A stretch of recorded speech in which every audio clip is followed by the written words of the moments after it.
Everyone who watches Becky's Homestead knows I built my log cabin kit all by myself, and I love, love, love my cabin. The question I get the most from my viewers is, who did you buy your log cabin kit from, and what do we need to know before I buy my log cabin kit? My viewers tell me that there are so many different companies and options to choose from that they don't know what to do. They don't know how to choose. Like Jackie and Bill in Kentucky who write, our questions mostly relate to the extra expenditures such as windows, wiring, etc. Did you have to plan ahead much on this? Please give us a brief idea of how you went about this. Also, from which company did you purchase your actual logs? And was it a logs only package or did it come with doors, windows, etc.? I know how Jackie and Bill feel because I didn't have any help while I was doing research and making decisions for my log cabin kit.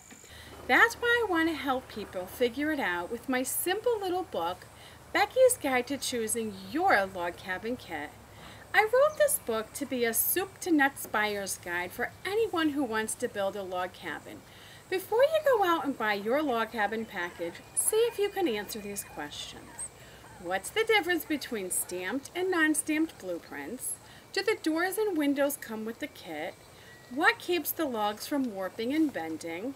How much does a kit really cost after you add on all the extras?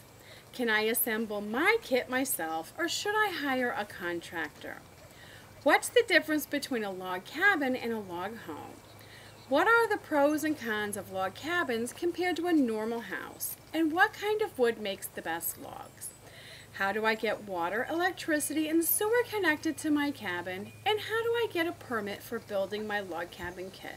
If you don't know the answers to these questions, you'll be at a disadvantage when you're dealing with the log cabin kit companies.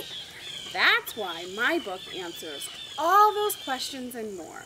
Now let me tell you, there are lots of things the log cabin salespeople don't tell you, and if you walk in there unprepared, you might be sorry. I wrote this book because I wish something like this existed when I was shopping for my log cabin. I was on my own and had to do all my own research and figure it out all by myself. Before I chose my log cabin kit, I did research for a whole year. First I read tons of websites. Then after I narrowed it down, I ordered brochures and catalogs. After that, I made lots of phone calls to ask questions. And last but not least, I visited some log cabin models. After all my research, I walked into the sales office and got a great deal. But most of all, I got the cabin kit my heart desired. Becky's Guide to Choosing Your Log Cabin Kit is a buyer's guide for anyone who dreams of successfully building their own cabin like I did. My book will save you time, money, and frustration. You can buy Becky's Guide to Choosing Your Log Cabin Kit right now on beckys homestead.com. Happy homesteading!